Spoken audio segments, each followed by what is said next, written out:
তার আগে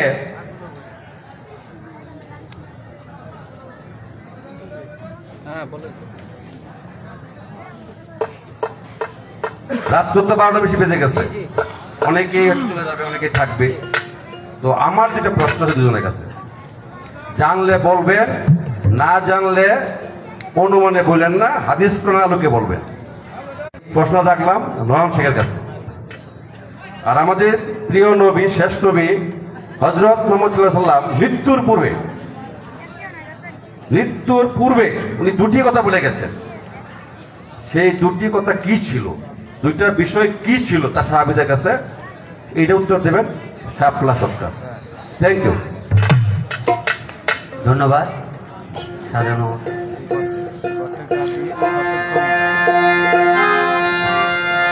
ধন্যবাদ। আজকে চতুর্দিক থেকে জাল বিছায় আমাদেরকে ধরা হয়েছে, মানে খুব শক্ত জাল। এই জাল ছোটার মতো কোনো ব্যবস্থা নাই, হ্যাঁ আগে থেকেই। তো আমিও আপনাদেরকে ঠকানোর মানুষ না। আর বিশেষ করে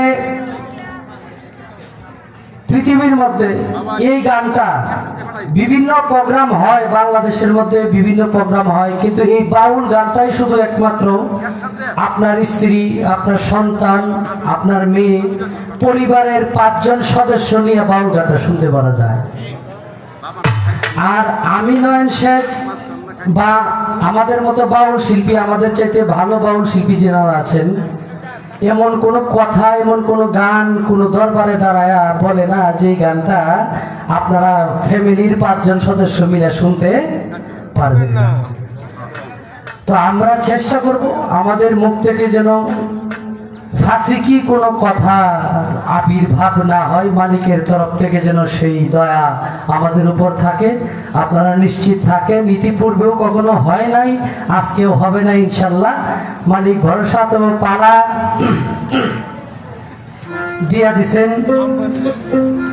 আমাকে দেওয়া হয়েছে কাল কিয়ামতের হাসরের ভূমিকায়, এবং আমার প্রতিপক্ষ বন্ধু যিনি শাপলা সরকার, ওনাকে দেওয়া হয়েছে কিয়ামতের ভূমিকায়। এবং আমার কাছে একটি প্রশ্ন রাখলেন যিনি আমাদের পালা বন্টন করে দিলেন। প্রশ্নটা হলো, আমার হুজুর পাক সাল্লাল্লাহু আলাইহি সাল্লাম যখন মেরাজে গেলেন, মেরাজে যাওয়ার সময় একজন সাহাবীর পায়ের শব্দ শুনতে পান। মেরাজ শব্দের অর্থ হইল ঊর্ধ্বমুখী গমন করা বা দেখা সাক্ষাৎ করা। এখন কবির ভাষায় আমাদের জালালউদ্দিন সাহেব একটি গান রচনা করেছেন, 22টে লাহা বই পথে ভাই গিয়েছিলেন কোন কালে, হায়দার আলী পড়ছে ধরা শুনে আইলাম পাতালে। ইয়াজিদের নিমন্ত্রণ পাইয়া বুড়া মানুষ কবর ভাঙ্গিয়া কাফন লইয়া গেছে পলাইয়া, রাত পুহাইছে বইকালে।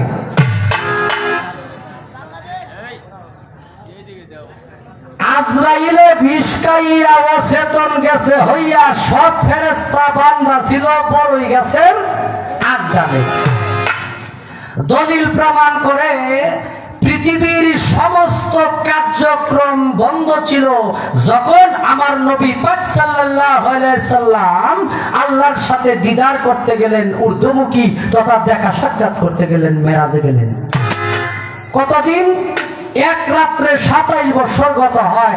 27-এর হিসাবটা গোপনে রয়ে গেল, শুধু এক রাত্রের হিসাবটা সামনে আসলো। মূলত এক রাত্রে 27 বছর গত হয়েছিল। এই 27 বছর এমন ভাবে পৃথিবী ছিল, যেই ব্যক্তি হাল শ্বাস করতে গেল সেই ব্যক্তি হাল শ্বাসের নাঙ্গল ধরে দাঁড়ায় ছিল। যেই মায় চুলার ভিতরে লাকড়ি দিল সেই চুলার ভিতরে লাকড়ি দিয়ে বসে রইল 27 বছর। যেই সন্তান মায়ের স্তনে দুগ্ধ খাইতেছিল সে 27 বছর সেই দুগ্ধে এই মায়ের স্তনে মুখ লাগাই মায়ের কোলে ছিল। এখন আল্লাহ ব্যতীত এবং আল্লাহ রাসূল ব্যতীত এই গোপন দেখা সাক্ষাতের খবর কেউ জানে না। এখন এই জালালউদ্দিন সাহেবের গানে কইছে, বাইশতে লাহাব ওই পথে বাই গিয়েছিলেন কোন কালে? হায়দার আলী পড়ছে ধরা শুনে আইলাম পাতালে। হযরত আলী জানতো নবী পাক সাল্লাল্লাহু আলাইহি সাল্লামের মেরাজের খবর। পৃথিবীর মধ্যে হুজুর পাক সাল্লাল্লাহু আলাইহি সাল্লামের প্রধান সাহাবী ছিলেন হযরত ওমর, হযরত আবু বকর, হযরত উসমান, হযরত আলী রাদিয়াল্লাহু তাআলা আনহু। নবী পাক সাল্লাল্লাহু আলাইহি সাল্লামের মুখের হাদিস, হযরত আলী ছাড়া নবীকে কেউ দেখে নাই। এখন আরেকটা জবাব, এই জবাবটা আমি আপনাকে পূর্ণাঙ্গভাবে দিতেছি না। আমাদের যে সুফিবাদের আলোচনা, সেই আলোচনায় বলে দুইটা বিষয়। সাহাবীর কথা যত উল্লেখ করেছেন, আমাদের ওয়াইস আল করনি উনাকে রাহমাতুল্লাহ আলাইহি বলে উনি একজন আল্লাহর ওলি। এক দলিলে সাহাবী প্রমাণ করে, আরেক দলিলে সাহাবী প্রমাণ করে না। কোন জায়গায়? কারণ নবী পাক সাল্লাল্লাহু আলাইহি সাল্লামের সাথে সরাসরি যাদের সংযোগ হয়েছে নবুয়তের কাল শুরু হওয়ার সময় থেকে, যারা তিনার সাথে ছিল, যুদ্ধে গেছে, সরাসরি নবী পাক সাল্লাল্লাহু আলাইহি সাল্লামের কাছে লা ইলাহা ইল্লাল্লাহু মুহাম্মাদুর রাসূলুল্লাহ, সকলে বলি সাল্লাল্লাহু আলাইহি সাল্লাম, এই কলেমা পড়া যারা ইসলাম গ্রহণ করছে তাদেরকে সাহাবী বলে আখ্যায়িত করা হয়। তিনিও ইসলাম গ্রহণ করেছিলেন, কিন্তু হযরত আলী রাদিয়াল্লাহু তাআলা আনহুর কাছে তিনি একজন আল্লাহর ওলি ছিলেন। আপনার কথার পূর্ণাঙ্গ মীমাংসা আমি পরে স্টেজে করার চেষ্টা করব। শুধু এই জায়গায় ইশারা, আধ্যাত্মিকতার দলিল বলে নবী পাক সাল্লাল্লাহু আলাইহি সাল্লাম মেরাজে যাওয়ার সময় পৃথিবীর কোনো মানুষ জানতেন না, শুধু হযরত আলী রাদিয়াল্লাহু তাআলা আনহু জানতেন। আবার আরেকটা দলিল প্রমাণ করে, সেই জায়গায় যেহেতু ওই হযরত ওয়াইস আল কুরি রাহমাতুল্লাহ আলাইহি উনাকে না বইলা চলে গেছেন, উনি এসকে তীর মারছিলেন ওই জায়গায়। তো আমি এর পূর্ণাঙ্গ মীমাংসা আপনার পরে স্টেজে দেওয়ার চেষ্টা করব। আমি আমার স্বাধীনতার ভিতরে আরেকটি গান করে বসবো। পালা শুরু করবে আমাদের শাপলা সরকার থেকে।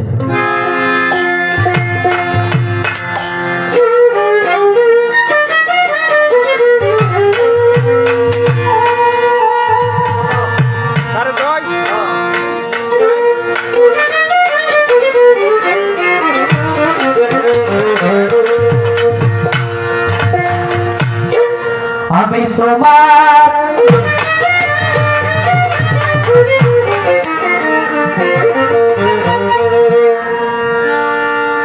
গোলাম হইয়া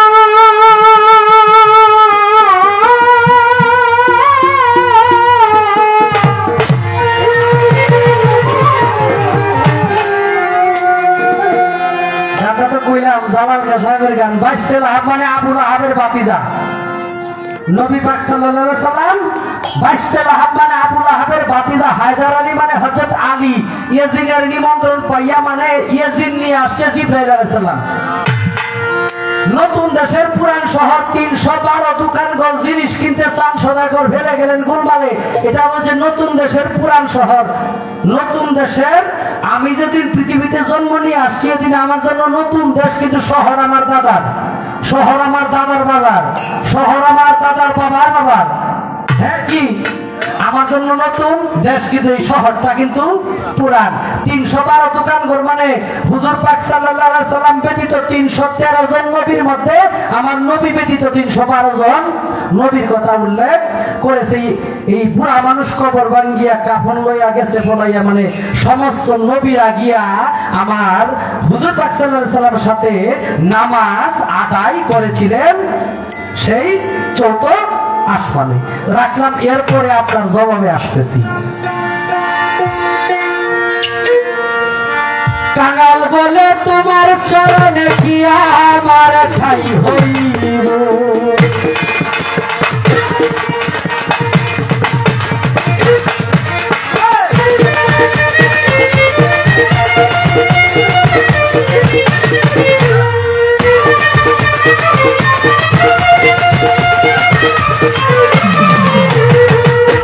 আমি তোমার গোলাম হইয়া সারা জীবন থাকিব।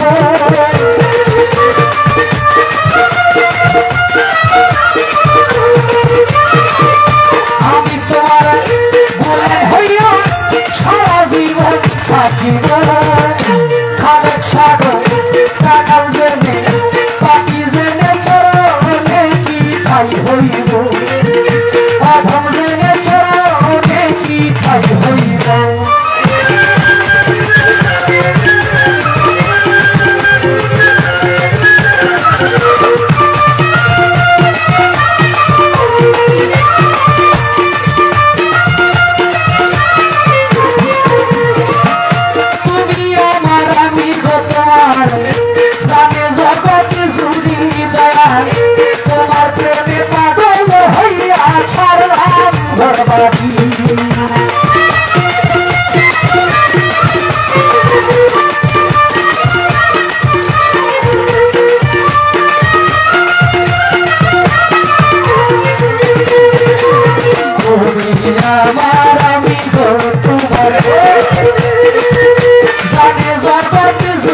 করলাম ঘর বাড়ি আশার পথে ছায়া থাকি গোপনে দেখা দিও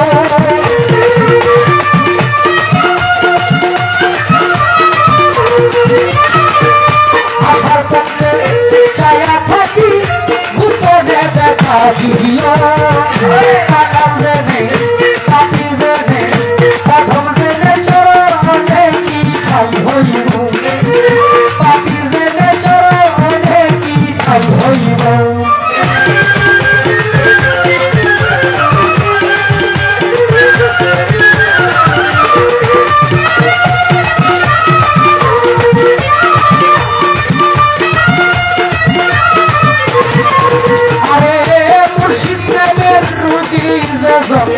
সে জানে যন্ত্রণা এই দুনিয়ার ঔষধ বড়ি তার কাজে লাগে না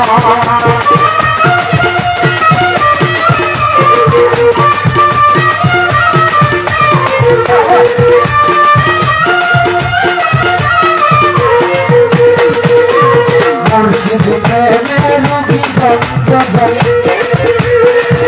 সে জানে যন্ত্রণা এই দুনিয়ার ঔষধ বড়ি তার কাজে লাগে না খালেক শাড়ি দয়া হইলে আমার রূপ সেরে যাইব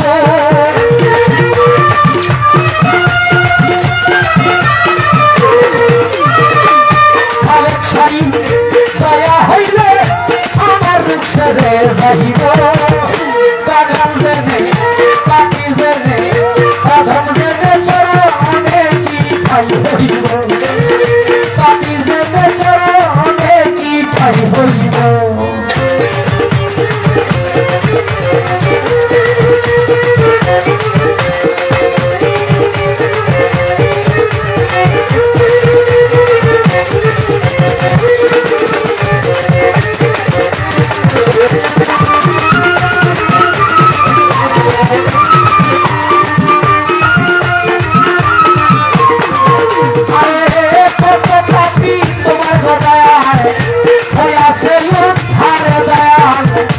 আমার দিকে সরকারে পাঠাইও একবার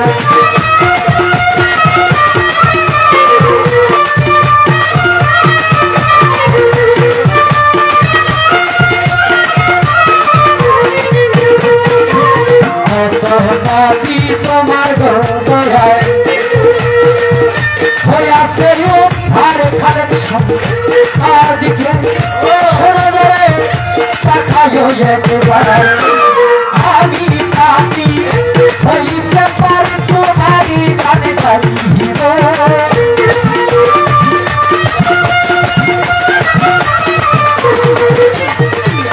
আমি পাপি হইতে পারি তোমারি গান গাইব কাটাল জেনে পাপি জেনে অধম জেনে চরণে কি ঠাই হইব পাপি জেনে চরণে কি ঠাই হইব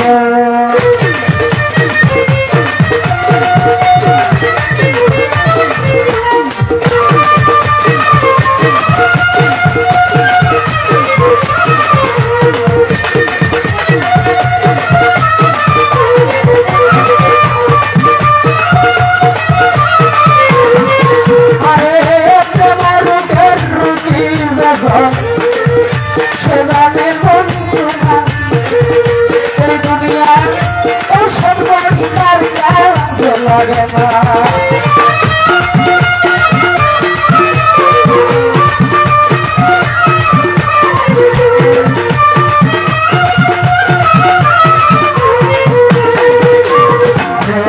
রোগে রুগী সে জানে যন্ত্রণা এই দুনিয়ার ঔষধ বড়ি তার কাজে লাগে না তোমার একটু দয়া হইলে আমার রূপ সেরে যাইব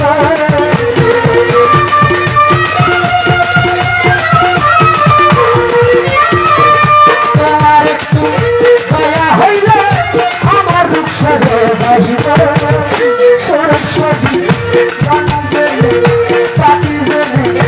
আমি তুমি পাপি জেনে চরণ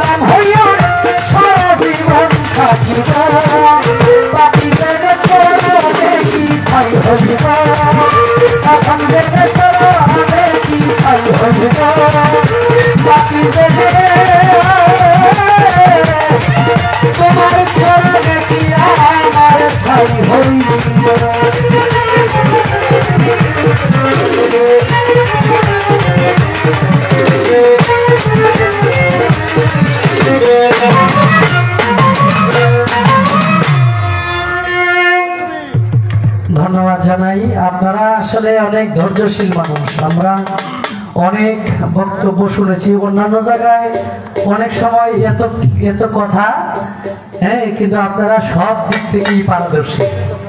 আপনারা আপনাদের সেবায় যিনারা নিয়োজিত থাকেন তিনাদের মূল্যবান কথাও শুনেছেন এবং গান শোনার জন্য অধীর আগ্রহ নিয়ে বসে আছেন। এখন গানের মধ্যেও সুশৃঙ্খল ভাবে আপনারা পরিবেশ দিয়ে যাচ্ছেন। আপনাদের এই পরিবেশটাই আমাদের শিল্পীদের জন্য সবচেয়ে বড় পুরস্কার। ভক্তি নিবেদন করি, দামি কথা উপহার না দিতে পারি, কিন্তু দামি কথার গান উপহার দিতে পারবো। যেই বড় বড় সাধকদের লিখনীয় গান আমরা চেষ্টা করব আপনাদের আত্মার খোরাক জোগানোর জন্য। ভক্তি রইল।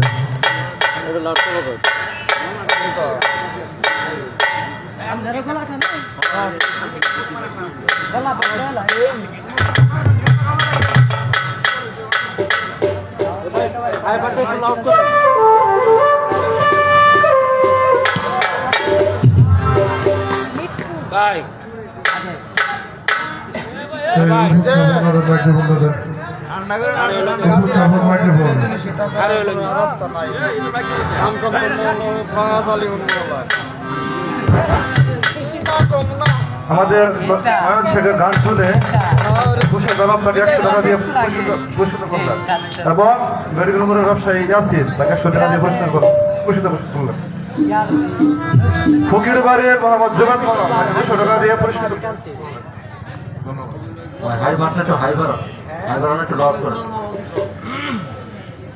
তো আমি ভক্তি নিবেদন করি, আছে আমাকে আবারও অনেকগুলো টাকার মাধ্যমে আশীর্বাদ করা হয়েছে। আপনারা যে এত দামি সময়ের মানুষ, আপনারা প্রত্যেকটা মিনিটের অনেক মূল্য, আপনারা যে গান শুনতে আসছেন এটাই আমাদের জন্য সবচেয়ে বড় পাওয়া। ভক্তি রইল, ধন্যবাদ।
ধন্যবাদ। উভয় শিল্পীর পরিচয়পত্র বন্ধনার পরের গান শেষ হইল। সময় আর নদীর স্রোত কারোর জন্য অপেক্ষা করে না। যদিও আমরা বন্ধনা শেষ করলাম, কিন্তু আমাদের জন্য সময় কিন্তু বসে নাই। প্রায় 1টার কাছাকাছি, 12:30 উপরে বাজে। এই সময় দিলেন পালা তো দিলেনই। পালার আলোচনা করতে হবে, পালার গানও করতে হবে, আর একটা বিচ্ছেদ গাইতে হবে। শুধু তাই না, প্রশ্ন আছে বাহির থেকে, সেটার উত্তর দিতে হবে। সবকিছু যদি একেবারেই দিতে হয়, সব মিলে একটা খিচুড়ি হয়ে যাবে। আস্তে আস্তে আছে দিতেই হইব, নইলে একবার দিলে মরে যাব। এক লোকে ওই কচুর গাছের সাথে ঘাস লইতেছে, আরেক লোকে দেখে দেখ কি করো, কয় আমার যন্ত্রণা সহ্য হয় না, আমি এটা দিয়ে মরে যাবো কচুর গাছের সাথে ঘাস পরে দেখ এনাই নাকি মরণ যাইব, কথার কথা কয় মানুষে। তুই এক কাম কর, বাইতে যা, যাই দরিয়ায় না এই গাছের সাথে ঝুলাই পরে মরে। তাই হেরা দিয়া দেখছি দুমাটকে আয়ে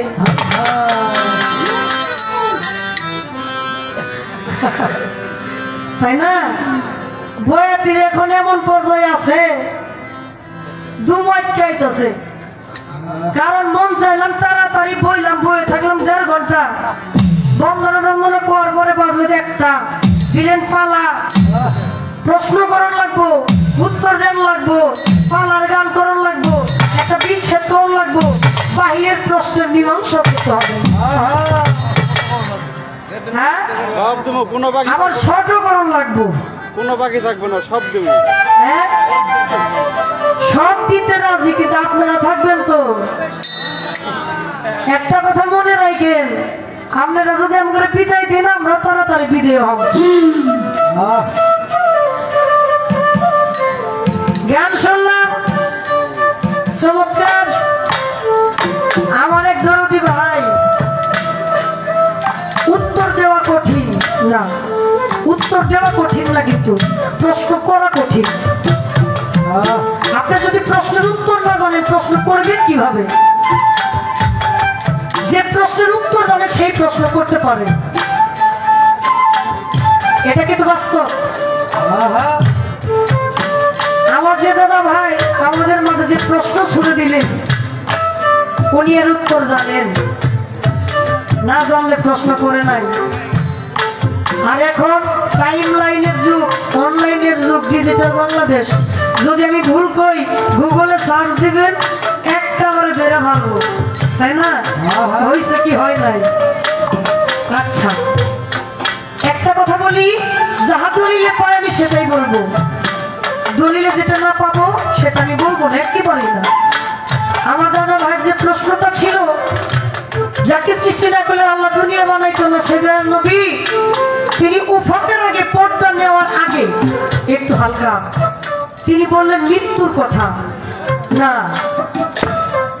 আমার নবী মৃত্যুবরণ করতে পারে না। নবী মৃত্যুবরণ করতে পারে আলাল আখের জাহের বাতুন, নবী ছিল, আছে, থাকবে। যারা না বানাইলে আল্লাহ দুনিয়া বানাইতো না, আবার আপনি বানাইতো না। সাধু বলছে না, মানুষও বানাইছে আল্লাহ প্রেমের কারণে, প্রেমের ডুরি বাম ধরে মুর্শিদের সঙ্গে। যে প্রকৃত আল্লাহওয়ালা হয়ে যায়, একটা সাধারণ মানুষ সাধারণ থেকে গুরু পায়রাবি করে যে প্রকৃত অসাধারণ মানুষ হয়ে যায়, সেই তো করে না। খালেদ চান্দি তো করে না, নবী মরে কিভাবে? সে মৃত্যুবরণ করে কিভাবে? মৃত্যু শব্দটা দয়াল নবীর বেলায় তো দূরের কথা, একজন ওলিয়া উলিয়ার বেলায় নেওয়া যাবে না, তারা পর্দার আড়াল হয়ে গেছে। খাজা বাবা আছে না? হ্যাঁ, খাজা বাবা কিন্তু আছে, বড় পীর আছে, আমার খালেদ চাঁদ বাবা আছে। যদি না থাকতো, তার নামের উপরে প্রত্যেকটা বছর এত এত আয়োজন হইতো না। আমি মরলে কালকে কবরের পাশ থেকে ঢুকছে, আমি কর্ম করতে পারি নাই, খালেদ চাঁদ কর্ম করছে বিধায় আজকে তার নামে উরুস হয়, তার কবরে প্রত্যেকটা দিন আল্লাহওয়ালার বাতি জ্বলে। পাগল বললে বাতি জ্বলে, কোনো মুন্সি বললে জ্বলে না। এই মানুষে আল্লাহ আছে, কামার জ্বলে না।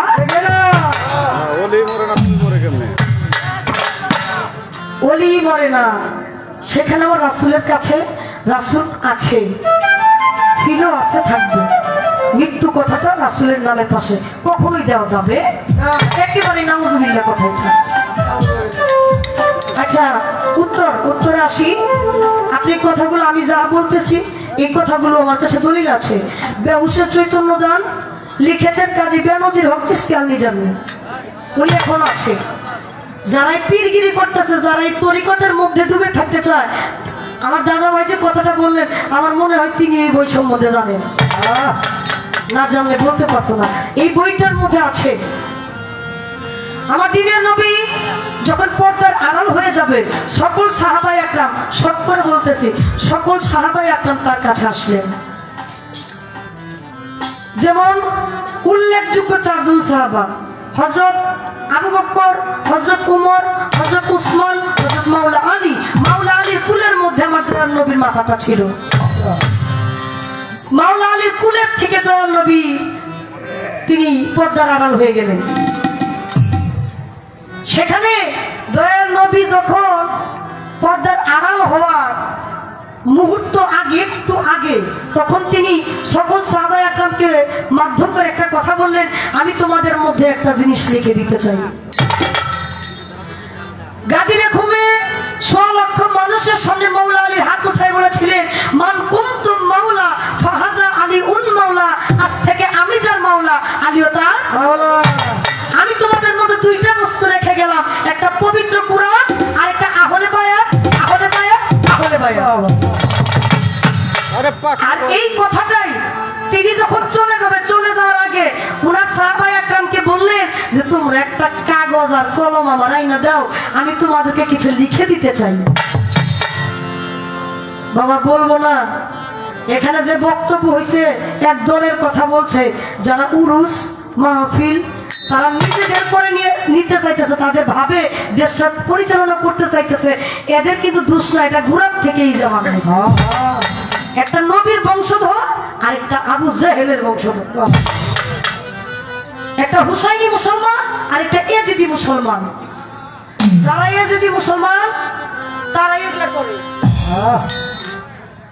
চারজন সাহাবায়ে একরামের মধ্যে একজনকে বললেন, আমি তোমাদের মধ্যে কিছু লিখে দিতে চাই।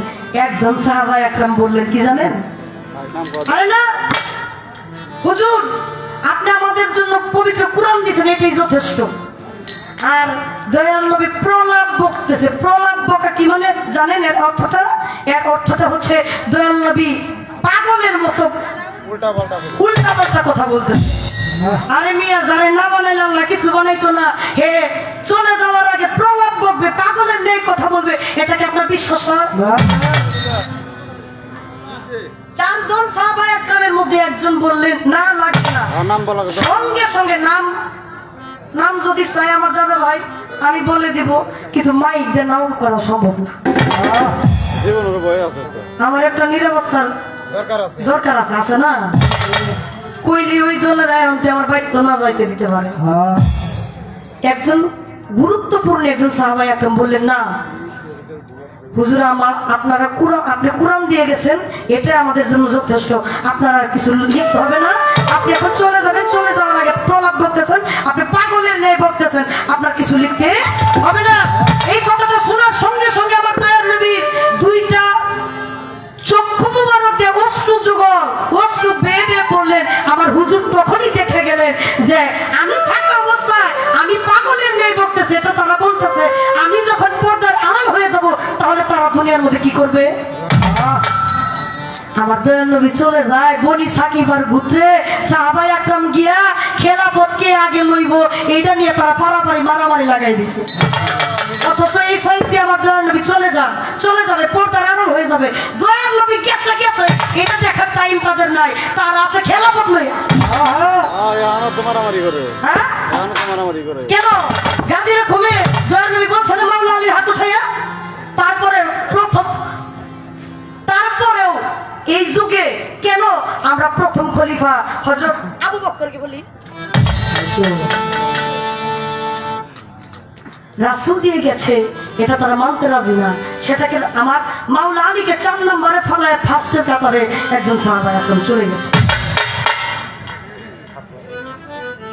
আমি বেহুশের চৈতন্য দাম কাজী বেনজির হক চিশতি নিজামী তার লেখার মধ্যে এই কথাগুলো আছে, আমি যাহা আছে তাহাই বলি।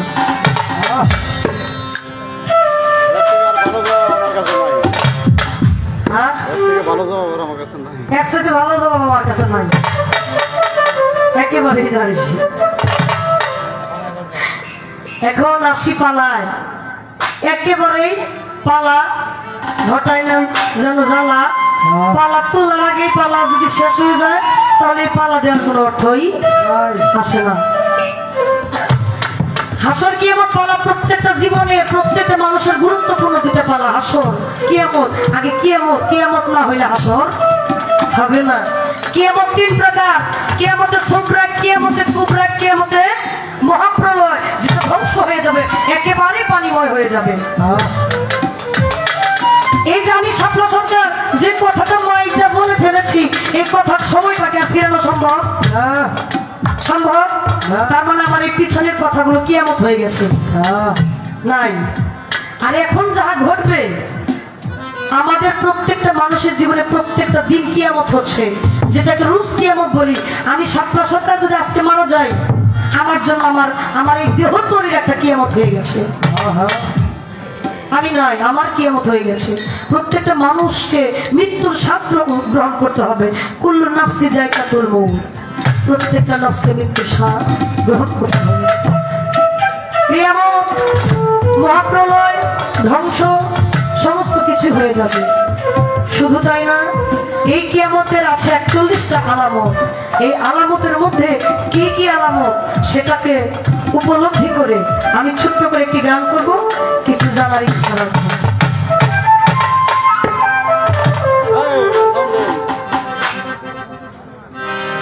হারমোনিয়াম তো নাই।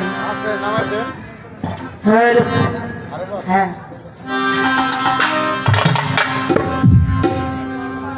আমার যারা শ্রোতা, গানের যারা শ্রোতা আছেন, পায়ে ধরে বলি, পালার একটা ফাউন্ডেশন আছে, এটা তৈরি না করলে পালার কখনো ফিনিশিং আসবে না। আমি আমার জায়গা থেকে একটু গান করছি, একটু শুনবেন। ধন্যবাদ।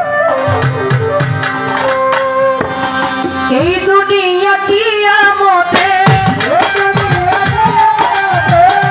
এই দুনিয়া কিয়ামতে কয়েকদিন আগে বন্ধুর মতো কথা বলবে ছাগলার বাঘে। ও বন্ধুর মতো কথা বলবে ছাগলার বাঘে।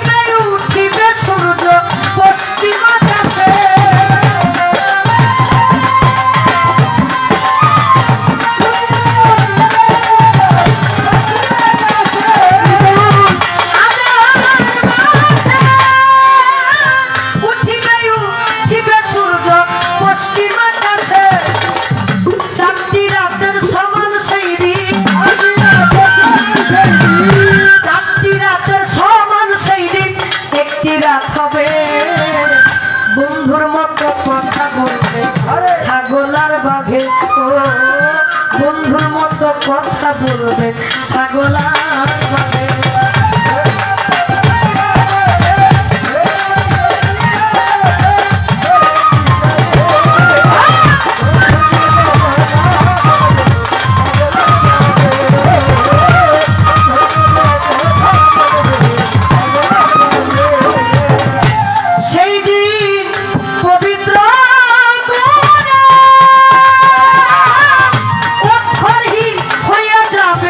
দেখবে মুসলমান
মতো কথা বলবে ছাগলার বাগে, ও বন্ধুর মতো কথা বলবে ছাগলার বাগে।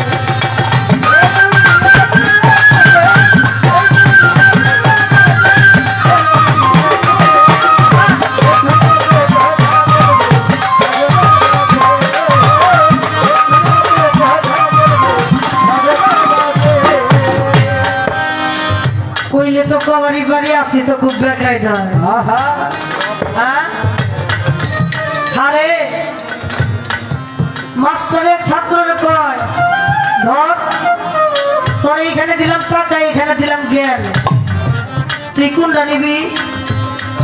এই ছাত্র কয় আমি কে নিব।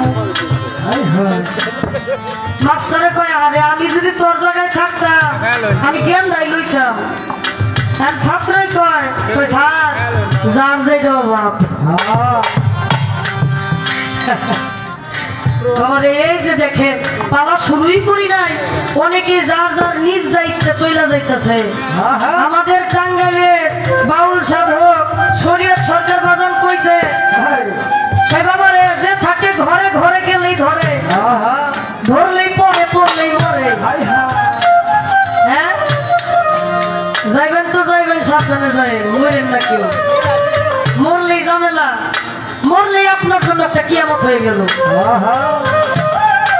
আল্লাহ পবিত্র কুরআনে বলছে আমি অপচয়কারীকে পছন্দ করি না। কি অপচয় করছেন জানেন? হিসাবের খাতায় আছে নাকি? আল্লাহ আমারে আপনারা 16 আনা ধন দিয়ে পাঠাইছে, এই হিসাবটা আল্লাহ নেবে। জায়গা অজাগা বুঝছে না বুঝছে অনেক কামই আমরা করতেছি, আসলে এটা কিয়ামতের লক্ষণ। এটা কিন্তু একটা কিয়ামতের লক্ষণ। আমি গান করেছি ঈদুল আজহার মাসে উঠিবে উঠিবে সূর্য পশ্চিম আকাশে, 4টি রাতের সমান সেদিন 1টি রাত হবে। পবিত্র কুরআন অক্ষরহীন হইয়া যাবে দেখবে মুসলমান, তওবা করিলে হাজার সেদিন আর হবে না কবুল, হাদিসে প্রচার। জীবনে বহুত কথা কইছি, কথা যদি থাকতো, কথা যদি কথা কইতে যদি টাকা দিয়ে কিনা মন লাগতো কথা, তাহলে মানুষের এত কথা কইতো না। তওবা করিলে হাজার সেদিন আর হবে না কবুল, হাদিসে প্রচার। এই কথাটা মারাত্মক একটা কথা।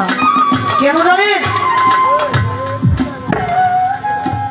আমি সাপলা যদি আপনার কাছে ভুল করি, আপনি যদি আমারে ক্ষমা না করেন, আল্লাহ নিজেও আপনাকে ক্ষমা করতে পারবে না। যে যার কাছে ভুল করে ওই মানুষটা ক্ষমা না করলে আল্লাহ নিজেও ক্ষমা করতে পারে না।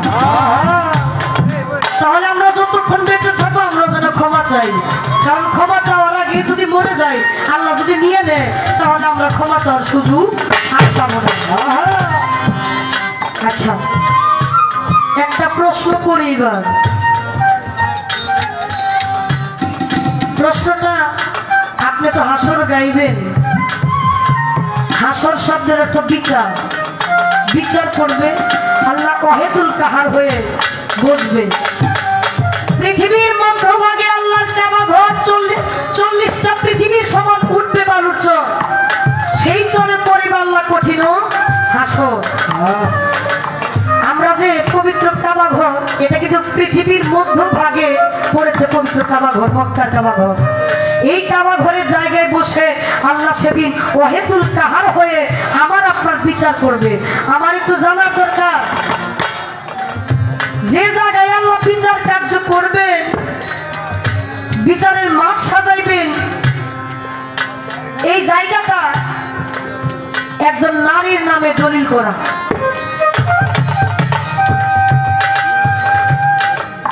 যে জায়গায় আল্লাহ আরাফাতের ময়দান, কাবা ঘরের মধ্যস্থল বিচার কার্য করবে, এই জায়গাটা একজন মহিলার নামে কমলা করা। আমার একটু জানার দরকার, সেই মহিলা কে, কেনই বা ওই জায়গার মালিক তিনি হইলেন। ছোট্ট কইরা একটা কথাই সর্বপ্রথম দেখা যাক পরিবেশ।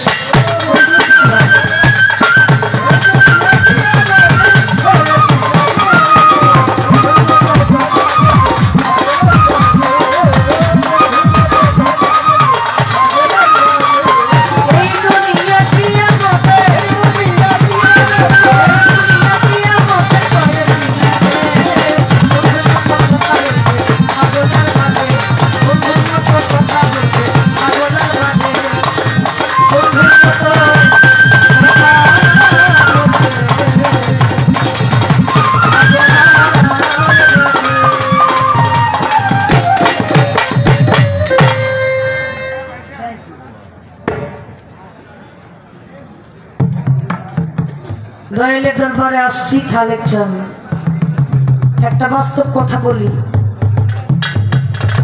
কয়দিন ধরে গান করতেছি সিরিয়ালে, প্রত্যেকটা দিন আমার এমন একটা পরিবেশ হয়, যখন গান শেষ হয় কণ্ঠটা এমন ধরা দেয়, সারা দিন আমি কথা বলতে পারি না। এই যে মিউজিশিয়ান যারা আছে ওরা জানে, আমি সারা দিয়ে ওদের সাথে কথা কই সারা দিন। ওনারাও ভয়ে থাকে, বয়েতে যে অবস্থা, গান কি গাইতে পারবো কি পারবো। আমি নিজেও মাঝে মাঝে ভাবি আল্লাহ, আমি যে এক গ্লাস পানি খাবো এই কথাটা কইতে পারি না দিনে। বাস্তব এখানে আইসি আমি তাও কথা কইতে পারি না। কমিটির লোক জিগায় কেমন আছেন কি ভালো মন্দ, এই যে ওরা আসছে আর ওনার মিউজিক সাহেব আছে, আমি একটা লোকের সাথে কথা কইনি। কথা কমু কোনতো কথা তো বাইরে না, খালি বাতাস বাইরে। কিন্তু প্রত্যেকটা দিন কিন্তু এই ঘটনাই ঘটতেছে।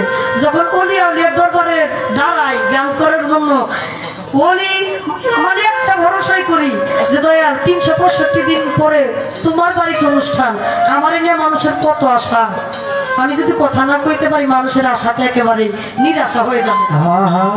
তুমি দেখো এটা কই মঞ্চে যাই, কালকে মানিক দয়ালের সাথে গান করছি, মঞ্চে গলা বালা সারা রাত্রে গান করছি, সারাদিন কথা কইতে পারিনি। এখানে আছি তাও কথা কইতে পারি, এখন দাঁড়াইছে আমি আবার আল্লাহর রহমত।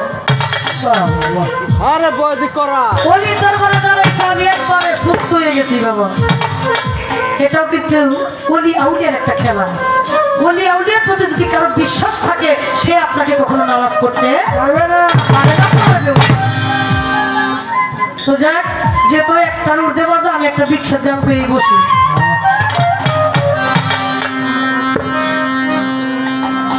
ছোট্ট করে একটা বিচ্ছেদ দিকে প্রথম প্রথম যেহেতু দাঁড়াইছি, এত কিছু কইলে হ্যাঁ বি ধরেন বি না, বিচ্ছেদ থাক, বিচ্ছেদ আমার ভাই শুরু করবো, দেখুন কি বিচ্ছেদ দিয়ে শুরু করে। হ্যাঁ বি বি বি বি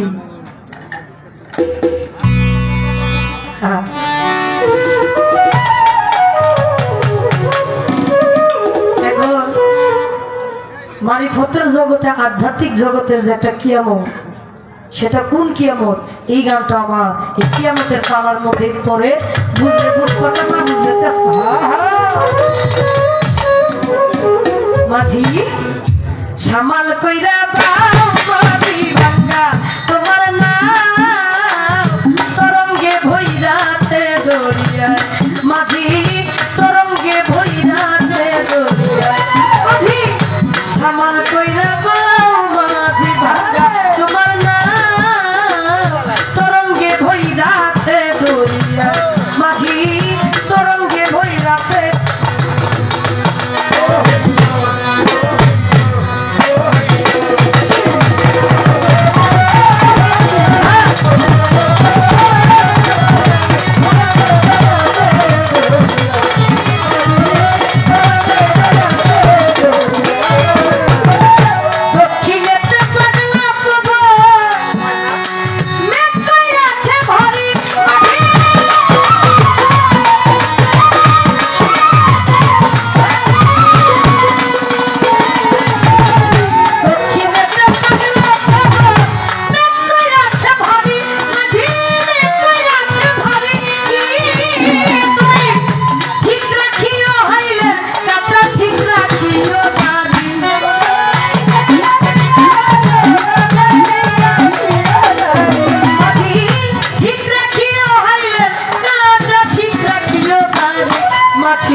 জ্বালা আম কাটালে তরি জ্বালা চিরক হেরিয়া রে তরঙ্গে ভৈরাছে দরিয়া মাঝে তরঙ্গে ভৈরাছে দরিয়া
हेलो हेलो हेलो लेवल तुम्हारा হ্যালো हेलो আপনার সরকারের গান শুনে বাহারাম বাদশা তাকে 100 টাকা हेलो हेलो আমি অধমের গান শুনে বাদশা ভাই 100 টাকা দিতে তার প্রতি ভক্তি শ্রদ্ধা জানাই। আপনাদের খারাপ লাগে? খারাপ লাগলে বলবেন। তো যারা টাকা নাও দিলেন, এত কষ্ট করে গান শুনলেন, সকলের চরণে ভক্তি জানাই। ধন্যবাদ সকলকে। हेलो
উন্মাদরঙ্গে বসন্ত একুল কিশোরী দুরন্ত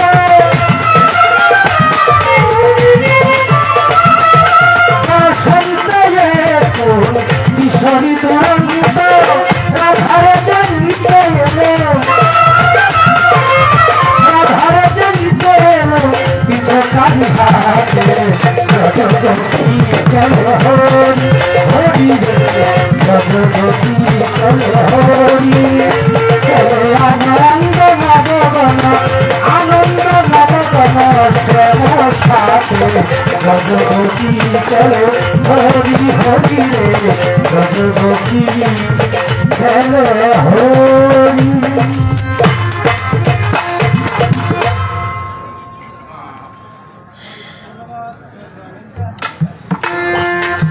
ধন্যবাদ।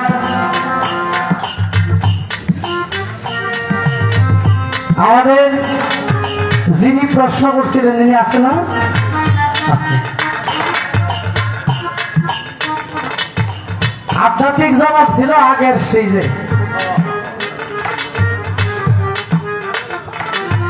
হযরত বেলাল রাদিয়াল্লাহু তাআলা আনহু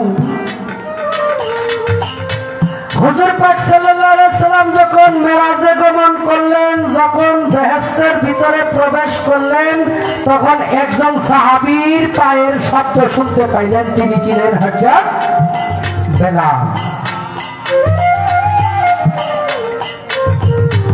মেরাজ শেষ করে নবী পাক সাল্লাল্লাহু আলাইহি সাল্লামকে নবী পাক সাল্লাল্লাহু আলাইহি সাল্লাম হযরত বেলাল রাদিয়াল্লাহু তাআলা আনহুকে জিজ্ঞেস করলেন, হে বেলাল, তুমি কি এমন কোন কর্ম করেছো যেই কর্মের কারণে তুমি আগেই বেহেশতে প্রবেশ করেছো?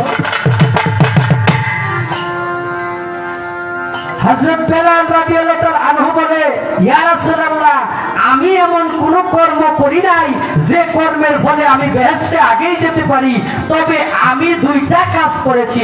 সেই দুইটা কাজ হলো, আমি যখন মনে করেছি আমি একটা গুনাহ করে ফেলেছি, তখনই আমি 2 রাকাত নামাজ পড়ে ফেলেছি।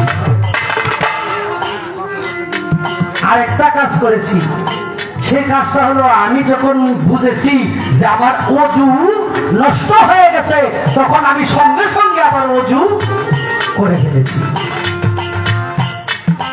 তিনার নাম ছিলেন হযরতে বেলাল।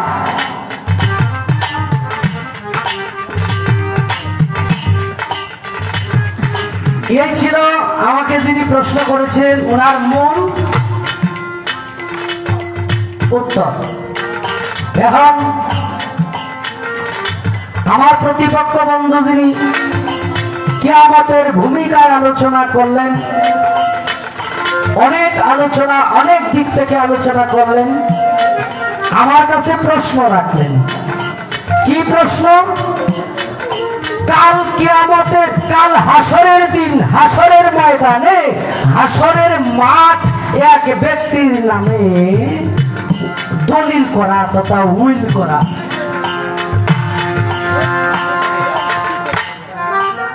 একজন মহিলা মানুষ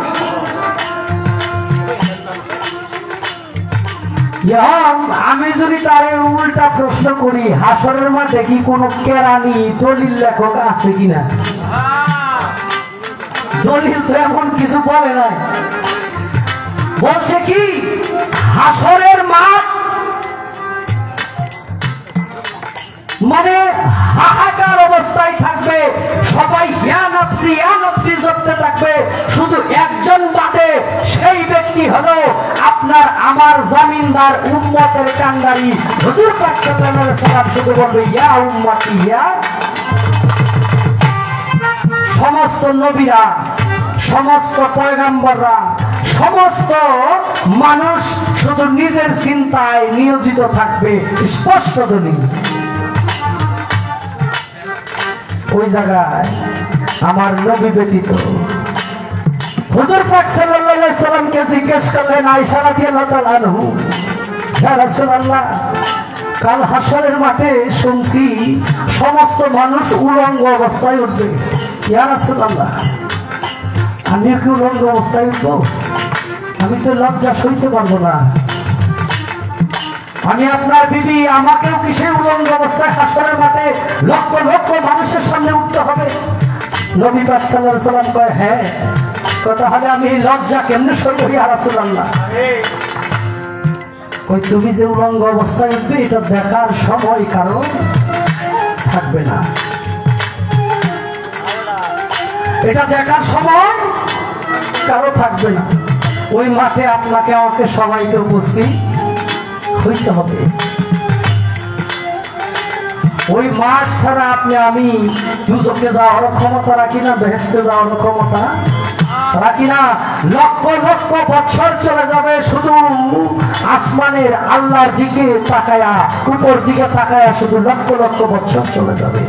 সেদিন অর্ধ হাত উপরে সূর্য থাকবে, মাথার মগজ গলে গলে পড়বে, সমস্ত মরুভূমি তখন শরীরের ঘামে তখন মরুভূমি জলাশয় হয়ে যাবে। আমি একটা গান করি, তারপরে পালা দিয়েছেন, আমি পালার বাইরে কোনো কথা বলবো না।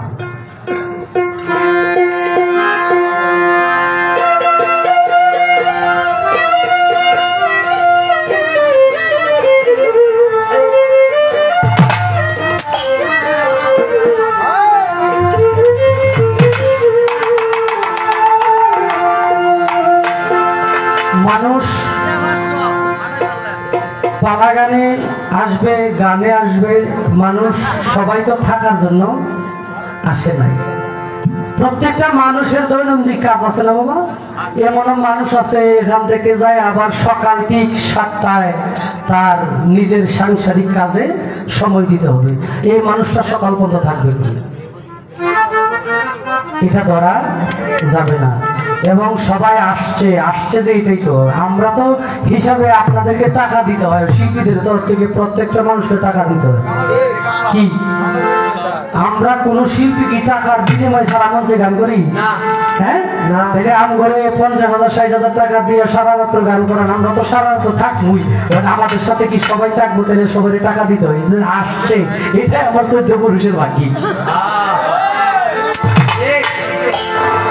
হ্যাঁ, তবে যদি আমি নয়ন সে কেমন কোন কথার আবির্ভাব ঘটাইতে পারি, তাহলে সারা রাত্র ব্যস্ততার, দিনের ব্যস্ততার কাজ স্মরণে তার আসবে না, শুধু আমাদের কথাই ডুবে থাকবে, গানেই ডুবে থাকবে। এই কথার আবির্ভাব তো করতে হবে।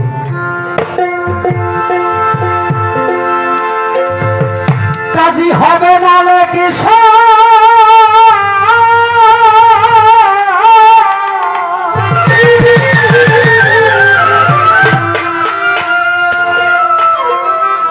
সেদিন কাজী হবে না লেখাই, হিসাব নিবে পায় রে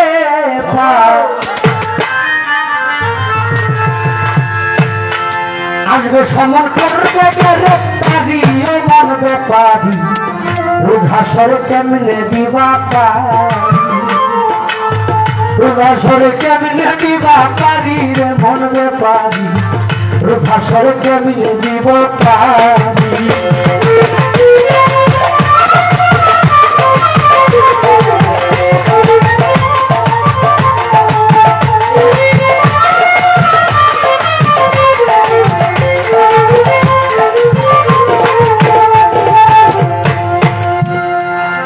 সুন্দর নারী বালাখানা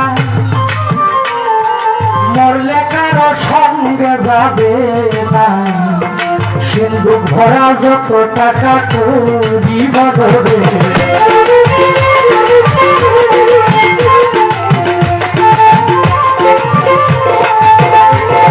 সুন্দর নারী বালাখানা মরলে কারো সঙ্গে যাবে না, সিন্ধু ভরা যত টাকা করি। এই সকাল 2 দিনের পরে পাখি গেলে ছেড়ে, এই সকাল 2 দিনের পরে পাখি গেলে ছেড়ে, পায়গা ফাটে লাগবে গড়া গড়িলে বলবে পারি, রোজাসরে কেমনে দিবা পারি, রোজাসরে কেমনে দিবা পারি রে বলবে পারি হাসরে কেমনে দিব পারি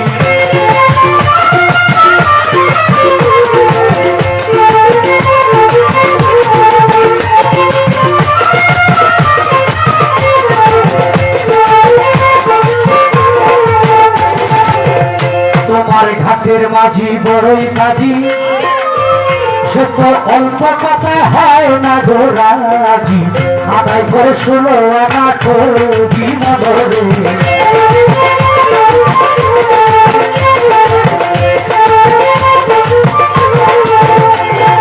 ঘাটের মাঝি বড়ই কাজী সে তো অল্প কথা হয় না রে রাজি আদায় করে 16 আনা কবি প্রতি পয়সা কম হইলে ডুবাইয়া মারিব জলে প্রতি পয়সা কম হইলে ডুবাইয়া মারিব জলে হাতে পায়ে লাগাইয়া বেরিয়ে ভাঙবে পারি ভাষরে কেমনে দিব পারি ভাষরে কেমনে দিব পারি রে ভাঙবে পারি ভাষরে কেমনে দিব পারি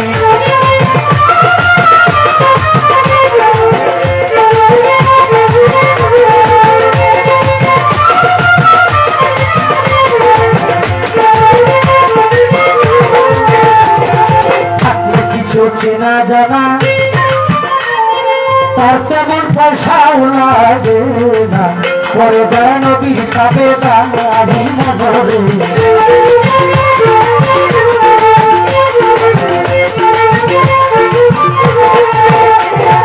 থাকলে কিছু চেনা জানা তার তেমন পয়সাও লাগে না পরে যায় নবীর কাবে দাঁড়ি হইতে হাসর নিজাম ডাকছে তোমায় রাসূল দেওয়ান হইতে হাসর নিজাম ডাকছে তোমায় রাসূল দেওয়ান নবী হলো সেই রায়ের কান্ডা দিলে জানতে পারি হাসরে কেমনে দিব পারি হাসরে কেমনে দিব পারি রে জানতে পারি হাসরে কেমনে দিব পারি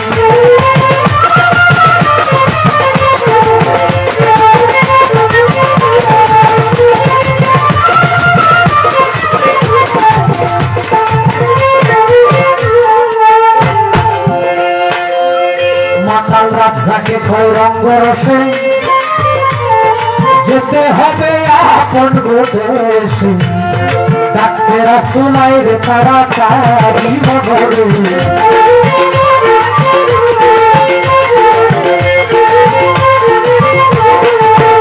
মাতাল রাজাকে কয় রঙ্গরসে যেতে হবে আপন দেশে ডাকছে রাসূলাই রে তাড়াতাড়ি আমার বিদায়ের বেলা কান্দিস না মমতা বলা আমার বিদায়ের বেলা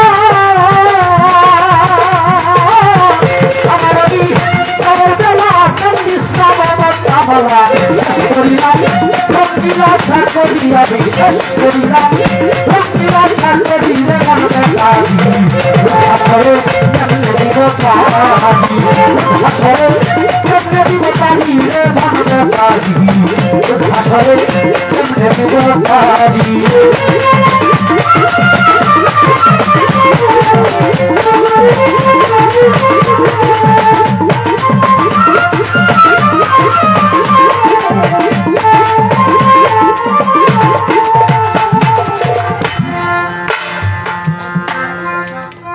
হাসর একজন ব্যক্তির নামে হাসরের মাঠ এটা বেশি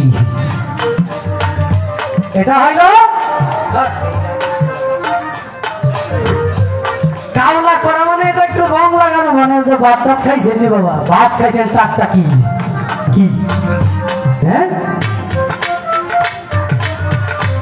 হাদিস শরীফে আসছে হাসরের মাঠের স্থান হবে সেম দেশ তৎকালীন সিরিয়া ফিলিস্তিনি নেপাল এবং জর্ডান অঞ্চল সেম দেশ হিসাবে প্রচলিত আছে। এই কয়েকটা দেশের স্থানে হবে হাসরের মাঠ।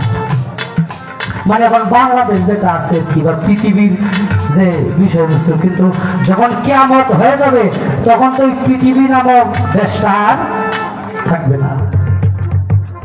কারণ আল্লাহ পাক রব্বুল আলামিন যখন তার সৃষ্টির প্রতি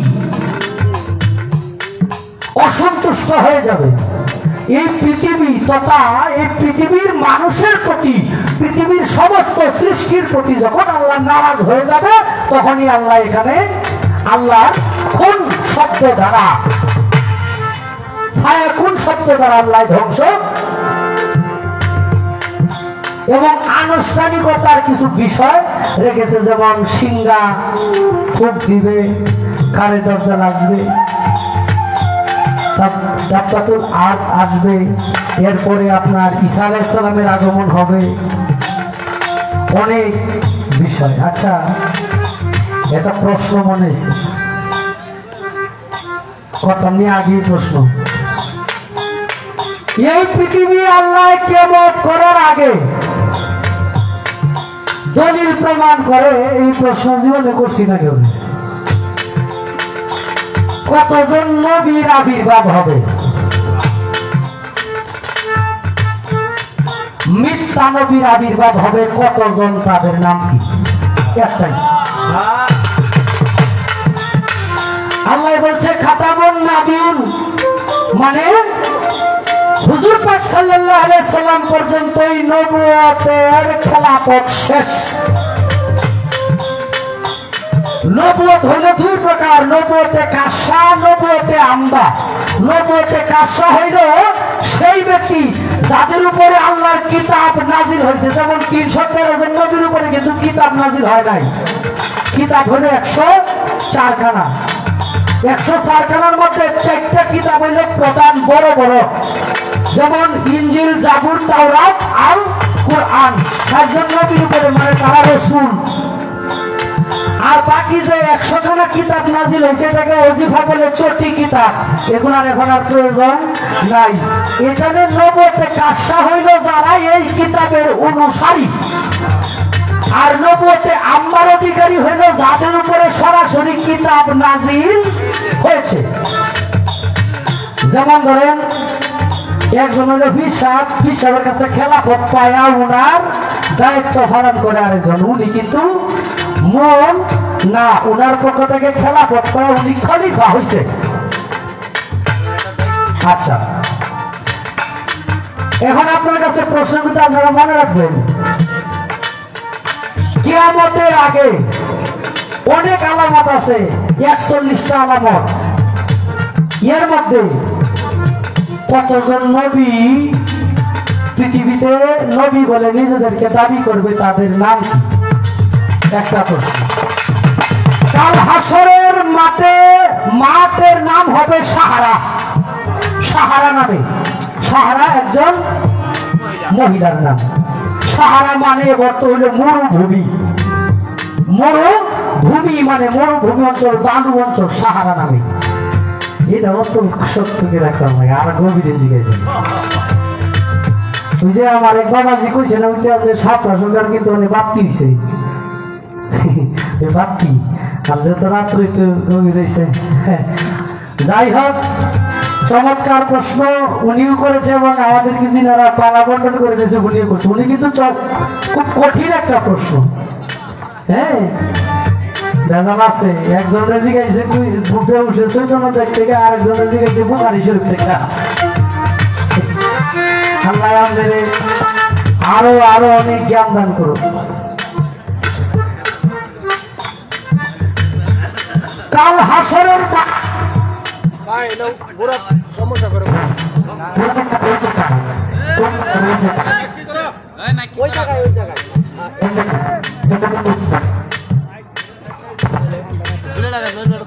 না, আস্তে আস্তে ইলেকট্রিক না, উত্তর দিত না, উত্তর দিত না। ইলেকট্রনিক জিনিস মানুষের গ্যারান্টি নাই। হ্যাঁ, দেখেন বর্তমান সময়ে আমেরিকা, আপনারা ইউটিউব যারা চালান, কখন কোথায় কি হয়ে যায় এটা একটু সুন্দর করতে হবে। মাইকগুলো একটু কমায়া, মনিটর এবং বক্স এগুলা মাইক একটু কমাই দেন। হ্যাঁ হ্যাঁ হ্যালো, মাইক কমাই দিবেন আর কি। আচ্ছা, তাইলে আর একটু মিষ্টি করতে হবে সবটা। আমেরিকা যে অগ্নি শিক্ষা শুরু হয়েছে, লক্ষ লক্ষ মানুষের বাড়ি ঘর অটোমেটিক দেখেন আল্লাহর গজব যদি আসে বাবা, হ্যাঁ এটা ইউটিউব যারা দেখেন, খবরে যারা দেখতেছে, কিচ্ছু করার নাই, আগুন ধেয়ে আসতেছে প্রত্যেকের বাড়ি ঘরে। এটা কোন জায়গা থেকে? যারা যাদের উপরে অবিচার করেছে, আজকে আপনি আমার উপরে অন্যায় করবেন, আগামীতে আপনার জন্য সেই আযাব ভয়ঙ্কর ভাবে আল্লাহ পাক রব্বুল আলামিন ঢেলে দেবে। যেই মুসলিমদের উপরে তারা হামলা করেছিলেন, জাহারি খাবার খাইতে দেন, এখন তারাই খাবারের জন্য ছটপট হাহাকার করতেছে। যাদের মিলিয়ন বিলিয়ন ডলার ছিল, যারা এই বাংলাদেশকে এক তুড়িতে ঘুরাই দিতে পারত, আজকে তাদেরকেই সাহায্য করার জন্য বিভিন্ন দেশ আগায়া আসতে হচ্ছে। কখন কার কি হয় না আছে, নিশ্চয় একজনের হাতে বাঁধা জীবন ও মরণ। কাল হাসর, এই হাসরের দিন ভাই ভাইকে চিনবে না, সন্তান মা বাবাকে চিনবে না, মা সন্তানকে চিনবে না, বন্ধু বান্ধব কেউ কারো কোনো কাজে আসবে না। সেটাকে কাল হাসর বলে। ওয়াহেদুল কাহার, আল্লাহর নিরবই নাম। ইয়া রাজ্জাকু মানে রিজিক দাতা, ইয়া আলিমু মানে সমস্ত জ্ঞানের অধিকারী, হ্যাঁ ইয়া বারিকু, ইয়া খালিকু, ইয়া রাহমানু, ইয়া রাহিমু। আল্লাহর 99 নামের মধ্যে পৃথিবীতে একটা নাম কোনো কাজে লাগায় না, এটা হলো ওয়াহেদুল কাহার। কাল হাসরের দিন এই নাম কাজে লাগবে। ওয়াহেদুল কাহার মানে কারো আপনজন বন্ধু সে নহে, কারো আপন নহে, যার যার কর্ম অনুসারে সেদিন রায় দেওয়া হবে। সেই হাসরের মাঠ কে ভয় করতে হবে এবং সেই বিচার দিবস কে ভয় করতে হবে। এমন একদিন আপনার আমার সামনে আছে, যেই দিন দুনিয়ায় তো আপনার আমার জেল হয়ে গেলে বড় বড় উকিল দইরা হাইকোর্টের জামিন, হ্যাঁ জজ কোর্টের জামিন এইভাবে নেওয়া যায়, কিন্তু ওই জায়গায় যদি একবার রায় দিয়ে দেয় আর কোনো জামিন পাওয়া যাবে না। অতএব ওই জায়গায় চিন্তা করে থাকতে হবে। আমি চেষ্টা করবো এরপরে স্টেজ থেকে কথা করে থাকার জন্য।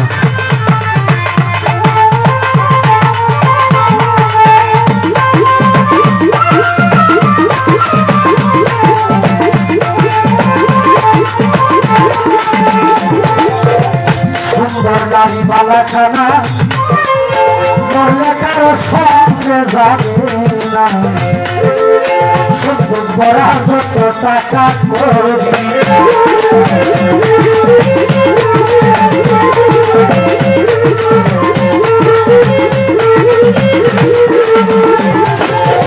এই সকল 2 দিনের পরে পাখি গেলে যা হচ্ছে রে, এই সকল 2 দিনের পরে পাখি গেলে যা হচ্ছে রে, আর মাথাতে লাগবে বড়া দেবী রে ভাবতে পারে হাসরে কেমনে দিবা পারি, হাসরে কেমনে দিবি পারি রে ভাবতে পারি, হাসরে কেমনে দিবি পারি, হাসরে কেমনে দিবি পারি রে ভাবতে পারি, হাসরে কেমনে দিবি পারি।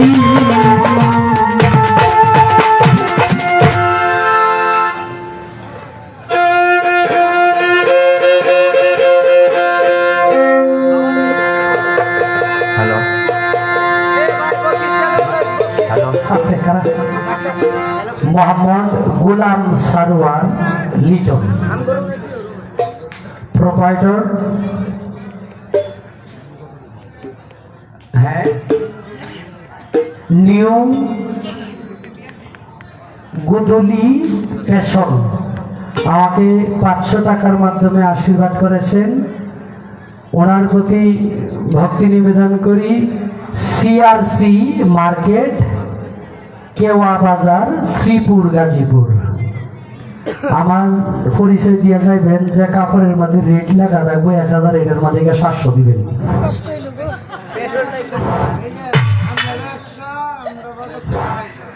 আমার আরেক দাদা ভাই আমাকে 100 টাকা এবং যারা হ্যান্ডসে আছেন তাদেরকে 250 টাকা দিবেন। আমির ভাই 500 দিয়ে দিছে। ধন্যবাদ নয়ন শেখ, আপনাকে অশেষ ধন্যবাদ। আমি এক কথায় বলবো, যোগ্য উস্তাদের যোগ্য শিষ্য। সুনীল কর্মকার থাকেন ময়মনসিংহ 18 বাড়িতে, আমি থাকি ময়মনসিংহ নতুন বাজার। ওনাকে আমি পার্সোনালি চিনি। যাই হোক, আপনার আমার প্রশ্নের উত্তর শুনে আমি অত্যন্ত খুশি হয়েছি, অত্যন্ত, যা ভাষায় প্রকাশ করা যাবে না। আর একটা রিকোয়েস্ট থাকবে, যদি জানেন গানটা করেন, আলেয়া ম্যামের সেই বিখ্যাত গান, আসবে কি সে লগন মোর জীবনে, মিলনেরও স্বাদ জাগে তোমার কুঞ্জবনে। আসিবে কি সে লগন মোর জীবনে, মিলনের স্বাদ জাগে বন্ধু কুঞ্জবনে, তোমারই শোনে তোমারই শোনে হৃদয়ে আমার। এটা পরে পরে আচ্ছা, এটা হলো আমি আটক শেষ করি আমি। আর এই শাফলা সরকার মৃত্যু কথাটাকে যেভাবে উনি ব্যাখ্যা দিচ্ছেন, মৃত্যু হলো, মৃত্যু কাকে বলে? মানুষের হৃদযন্ত্র, শ্বাসতন্ত্র, ব্রেন, সকলে শুনেন, 3টা অঙ্গের যদি একটি অঙ্গের কার্যক্রম বন্ধ হয়ে যায়, সঙ্গে সঙ্গে আর 2টি অঙ্গের কার্যক্রম বন্ধ হয়ে যাবে। এটাকে বলা হয় মৃত্যু। এই মৃত্যু বলতে ইহকাল ত্যাগ করা, পরপারে চলে যাওয়া, ইন্তেকাল ফরমানো, সবই একই অর্থ। আর যেহেতু উনি নিরাকার থেকে আকার ধরে পৃথিবীতে আসছেন, উনি প্রথমে মানুষ, তারপরে নবী, তারপরে রাসূল। উনি এই ইহকাল ত্যাগ করছেন।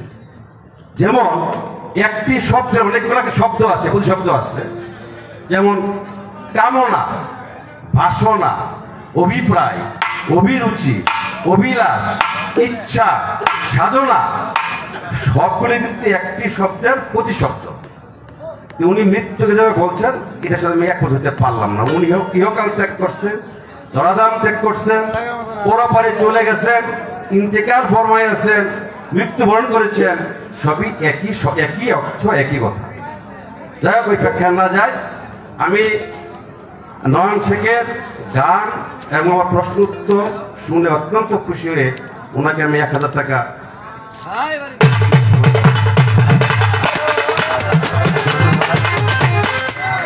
গরিব রেউটু দেখেন দাদা, আমরা গরিব রেউটু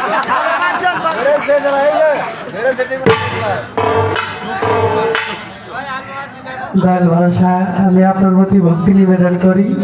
আপনি আমার উস্তাদ বাবু শ্রী সুনীল কর্মকারের গানের ভক্ত। আমরা ছোট মানুষ, আমাদেরকে আপনারা বিভিন্ন ভাবে, বিভিন্ন দিক থেকে দিক নির্দেশনা দিয়ে আগামী দিন যেন আমরা আরো ভালো কিছু করতে পারি বাউল জগতে, সেটার জন্য আমাদের প্রতি আপনাদের হৃদয় থেকে সেই ভালোবাসাটুকু যেন সবসময় পাই, যে ভালোবাসাটুকু আজকে একটা প্রশ্নের মাধ্যমে দিলেন। ভক্তি নিবেদন করি। আমার হুজুর পাক সাল্লাল্লাহু আলাইহি ওয়াসাল্লামের যে বিষয়টা হলো, আপনার অন্তরে যদি একজন ব্যক্তি ধারণ করে এক, আর মুখে যদি বলে আরেক, আল্লাহ তাআলা কিন্তু মুখের বিষয়বস্তু কবুল করে না, শুধু অন্তরেরটা দিকই দেখে। পৃথিবীর মধ্যে দেখা গেছে জানোয়ারের নামে বাংলাদেশের একটা অত্যন্ত বড় দলের নাম করণ করেছে, রয়্যাল বেঙ্গল টাইগার। টাইগার তো জানোয়ার, বাঘ। একই জিনিস দ্বারা যদি আমি একজনকে বলি যে তুমি আমার সাথে কি জুরি বাজাইতেছো, তুমি তো জানোয়ারের বাচ্চা, এই ব্যক্তি কালকা থেকে আমার সাথে আইব না, আমার জানোয়ারের বাচ্চা করলো নয়ন শেখ। আর যদি কই কি টোল বাজাইলে রে রাশেদুল, বাঘের বাচ্চা, এমন কি খুশি হয়েছে দেখেন, হ্যাঁ, আরে আমার বাঘের বাচ্চা নেই, বাঘের বাচ্চাও জানোয়ার। স্থানকাল পাত্র বিশেষ একই কথায় বিভিন্ন রূপ ধারণ করে। এখন আমার নবীজি হইল তিন হালিয়াতে, হাকিকি রূপে, মালাইকি রূপে, বাসারি রূপে।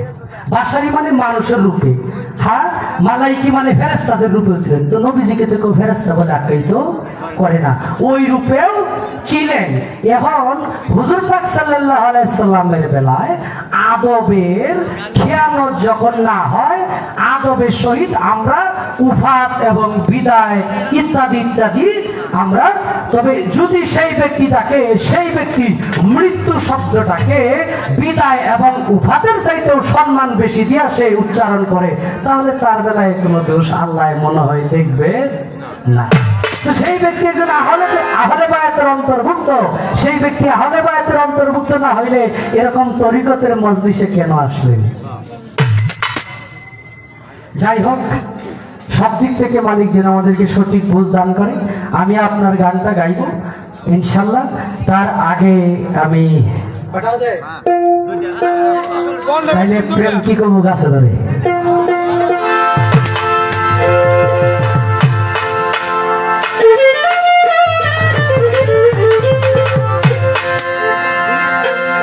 ও মানুষ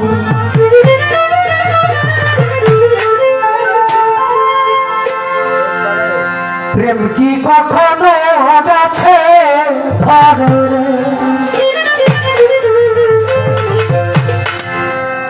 জাকি দিলেই পরে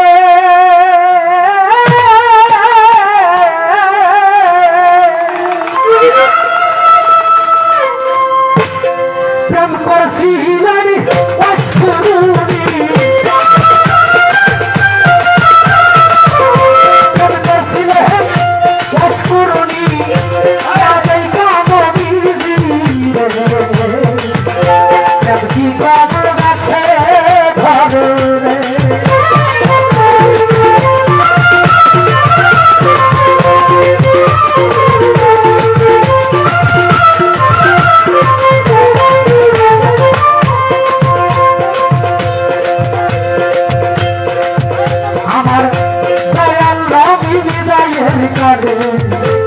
আসাব গঙ্গা দিয়া বলছিলেন আমার বিদায়ের পরে তোমরা জানাজুরাটা দিয়া গো।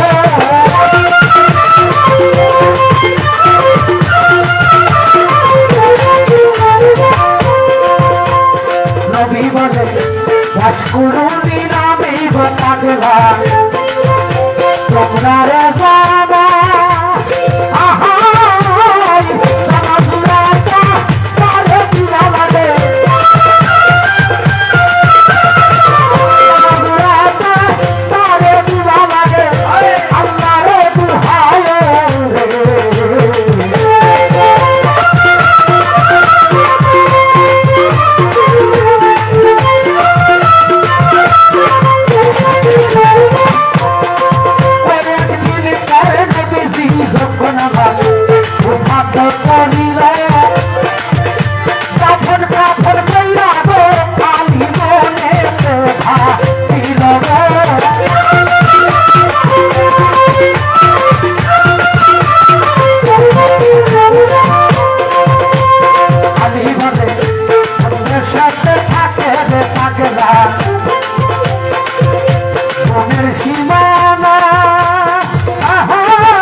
রওনা দিল করে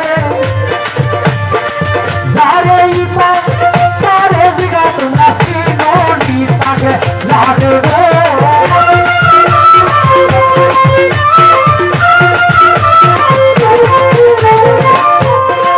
কিছু দূরে গিয়া গোয়ালি কিছু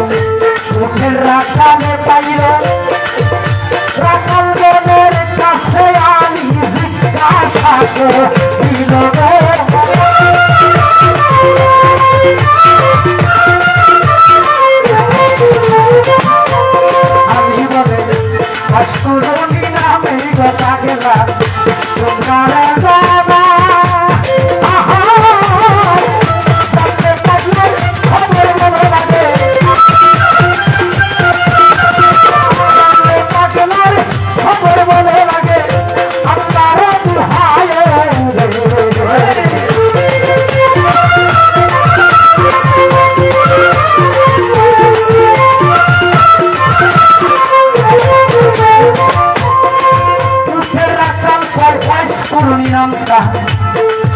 আমরা জীবনেও শুনছি না তবে পাগলা থাকে একটা পাহাড়ে ঠিকানা হবে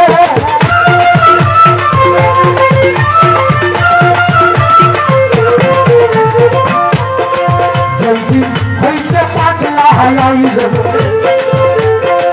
আপনার সর্বনা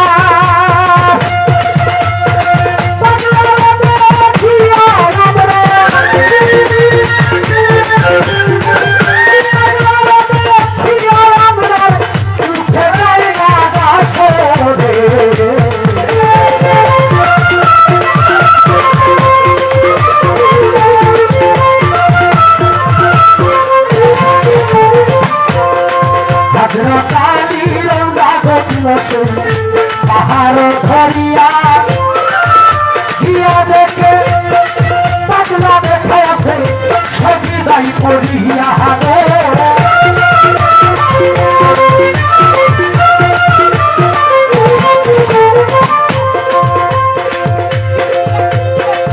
আসসালামু আলাইকুম কইয়া আমি যখনই দাঁড়াইলাম ওয়ালাইকুম আসসালাম কইয়া পাগলা মাথাটা ভাসাইল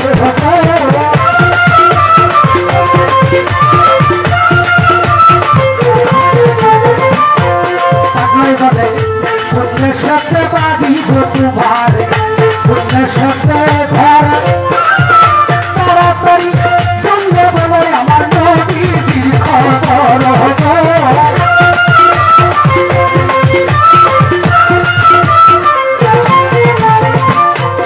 আমি বলে মদিনাতে বাড়ি গোলাবার মদিনাতেই ঘর আমার শ্বশুর যিনি হয় তিনি পয়গম্বর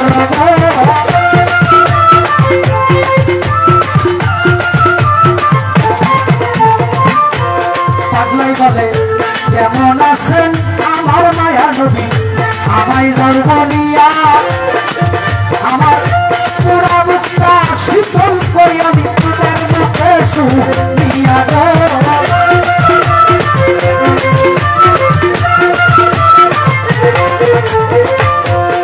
আমি বলে শ্বশুর আমার পৃথিবী হইতে দেশে বিদায় হইয়াছ এই দিন আপনার জামাজু রাখাই আমি আপনার যাই দিয়া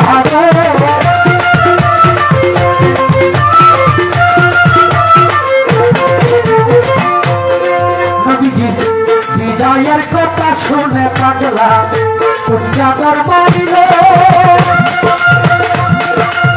বিরাট এক জঙ্গলার বাজারে সজিদাই পড়িল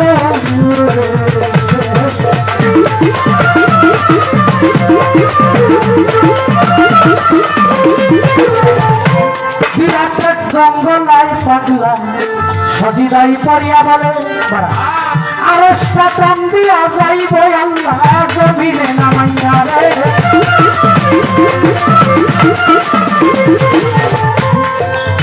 আল্লাহ বলে মাথা ভাষাই করে পাগলা বলি যে তোমার নবীর বদল যাও তুমি যাবো শোনাই দিলে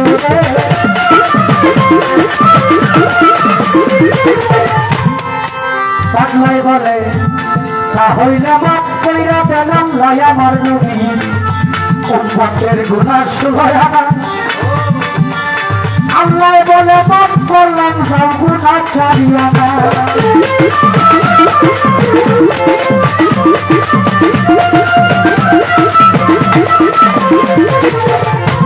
পাগলাই বলে ও আল্লাহ কিছুতেই হবে না মাফ করিতে হবে তোমার গুনাহ শুনো না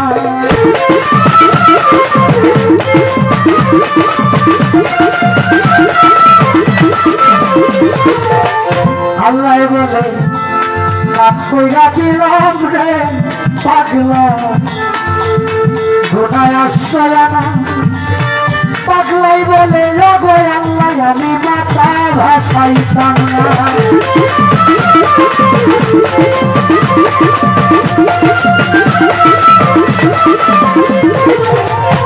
আল্লাহ বলে মাফ কইরা দিলাম রে পাগলা গোটা চোখ না যেমন সবাই হাজরা তালি পাগলা কাছে হইল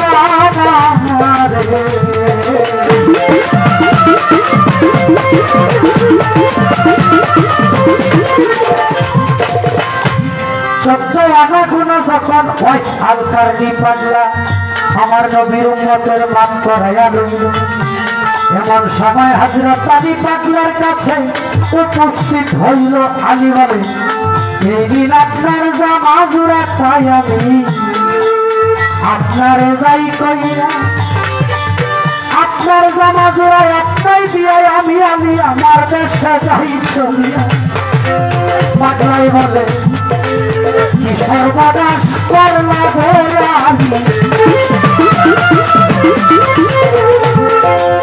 অসময় ডাক দিয়া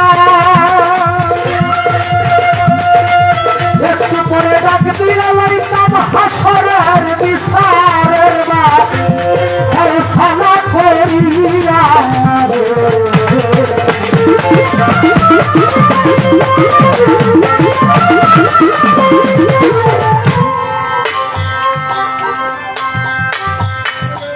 এই পৃথিবী ছোট সৃষ্টি থেকে কিয়ামত পর্যন্ত এমন পাগলের আবির্ভাব হবে না।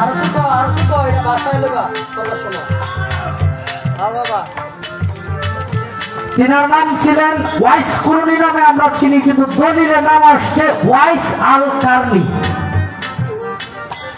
নবী পাক সাল্লাল্লাহু আলাইহি সাল্লাম যখন পৃথিবী থেকে চলে যাবেন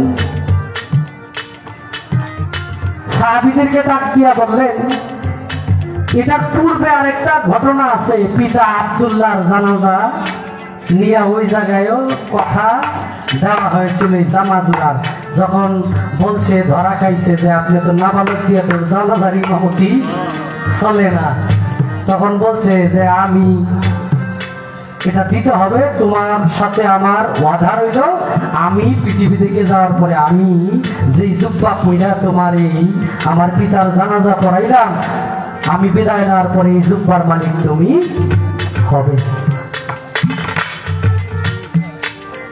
নবী পাক সাল্লাল্লাহু আলাইহি সাল্লাম বলছে যে ওয়াইস কুরনি নামে একজন পাগল আছে, আমি যাওয়ার পরে আমার জুব্বা জোড়াটা এই পাগলের কাছে পৌঁছে দিব।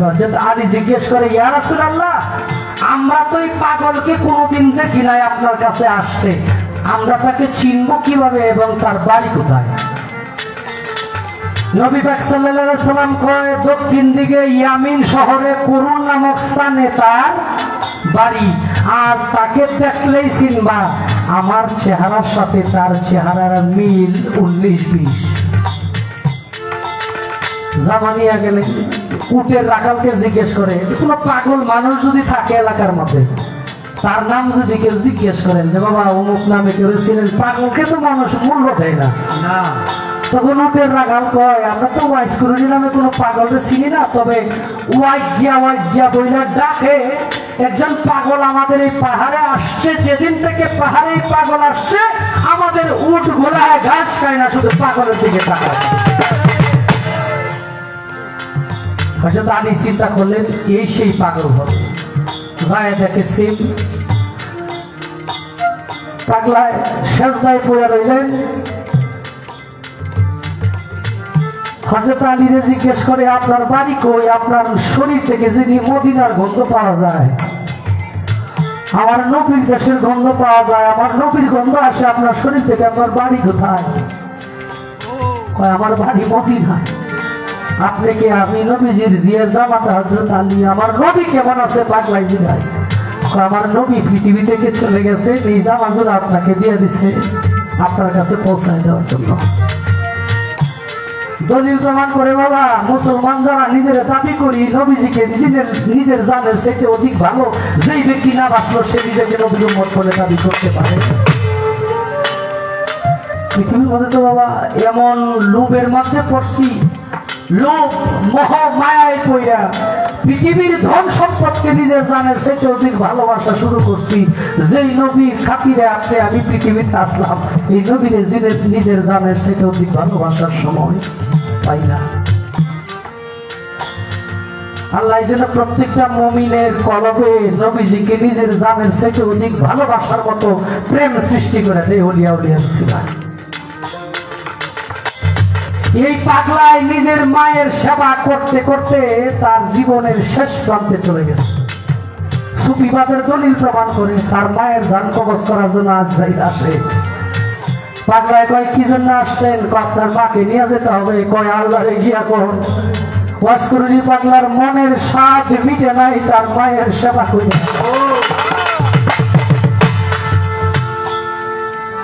ওয়াজকুরুনি পাগলার মনের স্বাদ মিটে নাই তার মায়ের সেবা কইয়া।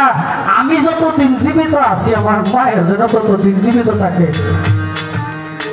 আল্লাহ শর্ত দিলে তোমার মারে যতদিন কাঁধে নিয়ে রাখতে পারবা ততদিন তোমার মা জীবিত থাকবে। তখন সে তার মারে কাঁধ থেকে নামায় না, গাঠুরি করে রাখছে। পাগলায় কই এটা কোন শর্ত দিলে আল্লাহ? তুমি যদি আমারে কইটা তোমার মা জীবিত থাকবে কিয়ামত পর্যন্ত, যদি তুমি পাগলা ভূখদেশীরা তোমার কলিজার সাথে রাখতে পারো, আমি পাগলা তাও করতে রাজি। ওই জামাজুরা নিয়ে গেলেন। হযরত আলী কয় আপনার এত শখ করে নবীজি জামা দিছে? আমার নবীজির কত প্রিয় সাহাবী ছিল, কেউরে দেয় নাই, আপনারে দিছে। যদি আপনি নবীর জামাটা পরতেন আমরা দেখা যেতাম কেমন দেখা যায় নবীর জামাটা আপনি পরলেন। পাগলাই জামা পড়তে ঘুরে যাইব, এর আগে হযরত আলীর কাছে ঘাটুরি দিয়া যায়, কই এটা আপনি রাখেন, মাটিতে নামায়েন না। দলিল প্রমাণ করে হযরত আলী এই পর্যন্ত জমিনে চলে গেছিলেন। তখন কয় চিৎকার দিয়া, পাগলা তুমি আমার কাছে কি রাইখা গেলা? এটা আমি আলী বহন করতে পারতেছি না। মাটিতে রাখার সাথে সাথে তার মা যান চলে গেল। তখন আগে আশেক ছিল, তখন পাগল হয়ে গেছে। এদিকে নবীকে হারাইছে সংবাদ, ওদিকে মা ছিঁড়া গেল, তখন পাগল হয়ে রূপান্তরিত হয়ে গেছে। নবীজি কয় আমি নবীর বিদায়ের খবর যদি সে জানে, দয়া কইরা যেন তারে তোমরা সাবধান, আমি নবীর রোজার পাশে আসতে দিও না। কারণ সে যদি আমার রোজার পাশে এসে আল্লাহর কাছে দোয়া করে, আল্লাহ আমার উঠায় দিতে বাধ্য। কারণ তার দোয়া আল্লাহ কবুল করতো দোয়া করার সাথে সাথে। পৃথিবীতে তিন ব্যক্তির উপরে আল্লাহর নালত। কোন ব্যক্তি? যেই ব্যক্তি রমজান মাস পায়া তার জীবনের গুনাহ মাফ করাইতে পারল না। আল্লাহ নিজে দোয়া করে, জিবরাইল আলাইহিস সালাম আমিন ছিলেন দোয়ায়, নবীজি অংশগ্রহণ করে। দুই নাম্বার ব্যক্তি সেই যেই ব্যক্তি পিতা মাতা পায়াও জান্নাত কামাই করতে পারল না। তিন নাম্বার ব্যক্তি সেই আল্লাহর রহমত থেকে বিতাড়িত থাকে যেই ব্যক্তি হুজুর পাক সাল্লাল্লাহু আলাইহি সাল্লামের নাম শুনে দুরূদ শরীফ পাঠ করল। যেমন নবীজির নাম শুনবেন হযরত মুহাম্মদ, সকলে বলবেন সাল্লাল্লাহু আলাইহি সাল্লাম, এটা মানে সংক্ষিপ্ত দুরূদ। এটা না পড়লে আপনার গুনাহগার হয়ে যাবে, আপনার প্রতি আমার প্রতি আল্লাহর নালত হয়ে যাবে। এটা করতে হবে।